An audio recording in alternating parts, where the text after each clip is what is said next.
First of all thanks a lot our chief guest जो अपनी इतनी कीमती समय को छोड़कर हमारे कोचिंग के लिए आए, आप लोगों के लिए आए। आपको बहुत सारी अच्छी बातों को शेयर किया और उम्मीद करता हूँ कि जितनी भी बात बोलने के लिए आप उसको फॉलो करें। ठीक है, 2023 गुजर चुका है और ये 2024 का आज पहला दिन है। ठीक है, हर साल सिर्फ कैलेंडर बदलता है, हम अपने आप को नहीं बदल पाए। एजुकेशन, शिक्षा, इसका मतलब ये होता है, ये कोई ज़रूरी नहीं है कि एजुकेशन से आप केवल एक सरकारी जॉब लें। हमारे गांव में ऐसे बहुत सारे पढ़े लिखे लोग हैं या फिर बिना पढ़े लिखे लोग हैं। आजकल लोग पढ़ाई इसलिए करते हैं कि वो 30,000 40,000 कमाने के चक्कर में लगे हैं, लेकिन कभी एनालाइज की है आप बैठ के गांव में उन लोगों को देखिए जो बहुत ज़्यादा एजुकेटेड हैं, जिसके पास डिग्रियां हैं, और एक उन लोगों को देखिए जो पढ़े ही नहीं हैं, स्कूल ही नहीं जाते थे।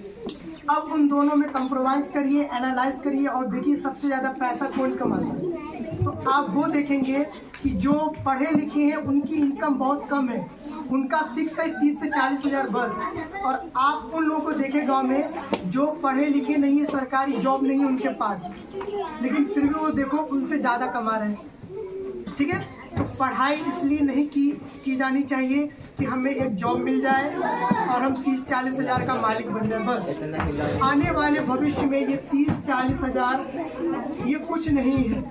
30-40 हज़ार तो बस स्कूल में बच्चों की पढ़ाई के लिए इन्वेस्ट किया जाए आने वाले समय में। आजकल शिक्षा बहुत ज़्यादा सस्ती है, पहले के दौर में तो इससे ज़्यादा सस्ती थी, आज उससे ज़्यादा महंगी हो गई है। आने वाले जनरेशन में, आने वाले फ्यूचर में, आने वाले साल में शिक्षा इतनी महंगी हो जाएगी कि आप अपने बच्चों को भेजने से डरेंगे। सरकारी स्कूलों का आप हाल जानते ही हैं, ठीक है, और प्राइवेट में आपको भेजने के लिए इतना सारा पैसा नहीं होगा। आने वाले जनरेशन में ये एजुकेशन इतना ज़्यादा महंगा होता जा रहा है, ठीक है। कुछ लोगों ने इसको एक तरीके से बिजनेस बना के रख दिया है। आम लोग अपने बच्चों को एक अच्छे से स्कूल या कॉलेज में पढ़ा नहीं पा रहे हैं, ठीक है। तो अगर आप अच्छे एजुकेटेड बन जाते हैं, ठीक है, हमेशा सीखने के प्रयास में रहें। इसलिए नहीं पढ़ें कि आपको बस एक अच्छी सी जॉब मिल जाए, आप हमेशा सीखने के प्रयास में रहें कि जिस सब्जेक्ट को आपको बेहतर तरीके से पढ़ाया जाता है आप उसको बेहतर से सीखने की कोशिश करें। तो जब आने वाले समय में आपके बच्चे होंगे, आपकी जनरेशन होगी, और जब एजुकेशन इतना ज़्यादा महंगा हो जाएगा, आपको ट्यूशन पढ़ाने के लिए पैसा नहीं होगा, ठीक है, बेस्ट स्कूल में एडमिशन देने के लिए आपके पास पैसा नहीं होगा, लेकिन आपके पास खुद का नॉलेज है, तो कोई भी स्कूल भेजने की ज़रूरत नहीं है, ठीक है, किसी भी कोचिंग में नाम लिखवाने की ज़रूरत नहीं। आप अपने जनरेशन को खुद पढ़ा सकते हो, ठीक है, और जितना बेहतर आप पढ़ा सकते हो, एक माता पिता अपने बच्चों को जितना बेहतर पढ़ाता है वो शायद कोई नहीं पढ़ा सकता, ठीक है। दुनिया में सिर्फ 2 ही लोग हैं जो आपकी केयर करते हैं, एक टीचर्स है जो बिल्कुल एक माँ बाप की तरह है, ठीक है, और एक आपके माँ बाप हैं, ठीक है। माँ बाप बेशक आपको पैसा देते हैं, लेकिन हम टीचर आपको पैसा नहीं देते हैं, लेकिन हम आपको क्या देते हैं, एक शिक्षा देते हैं। माँ बाप आपको जन्म देते हैं, लेकिन एक टीचर आपको जो है छोटे से लेकर बड़े तक 13 साल 12 साल 25 साल तक आपकी देख रेख करता है, आपके फ्यूचर के लिए आपका जो है पूरा दिन रात मेहनत करता है, आपको पढ़ाता है, एजुकेटेड बनाता है, फिर जाकर कहीं ना कहीं सक्सेसफुल होती है। तो एक माता पिता से भी बेहतर एक आपके शिक्षक है। तो माता पिता एक नहीं है, माता पिता आपके 2 है।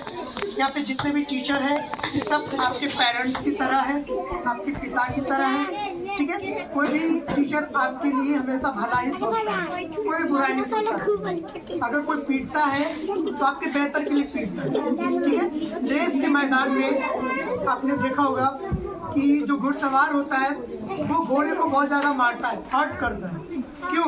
उसको शौक है घोड़े को पीटने का? नहीं, वो इसलिए घोड़े को पीटता है ताकि वो रेस में दौड़े और वो नंबर 1 पे आए।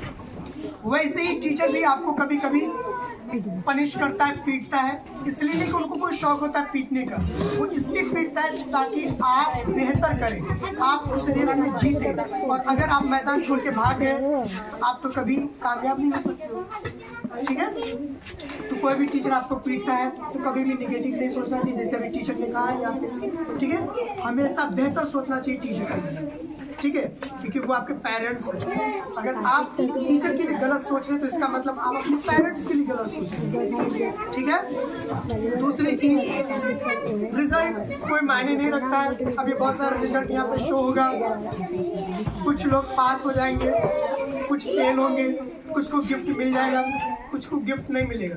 कभी उदास नहीं होना चाहिए, ठीक है। हम जहाँ पे वर्क करते थे, पढ़ाते थे, वहाँ पे लगभग टीचर्स को अवार्ड मिलता था, ठीक है। मैं यूपी की बात कर रहा हूँ, और आज तक कभी अवार्ड नहीं मिला, मैं कभी निराश नहीं हुआ, ठीक है। आज देखते हो कि मैं एक टीचर हूँ, आली नबी हाई स्कूल में एज ए कंप्यूटर टीचर मैं वहाँ पे पढ़ाता हूँ, कंप्यूटर टीचर।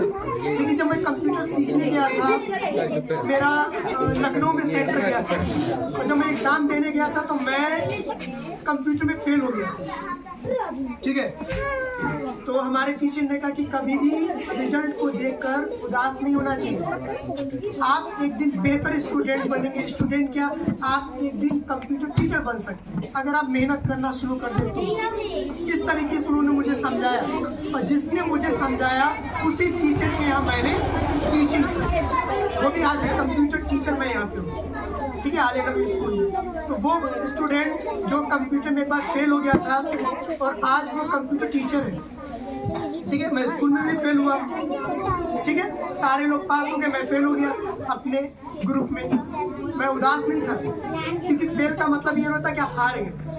फेल का मतलब होता है आपको डबल चांस मिला है, 2 बार सीखने का। अभी इतना सीखा है, 1 साल में फेल होगा कोई दिक्कत नहीं, और फिर उसी क्लास में पढ़ोगे तो आपके पास इतना सारा नॉलेज हो जाएगा।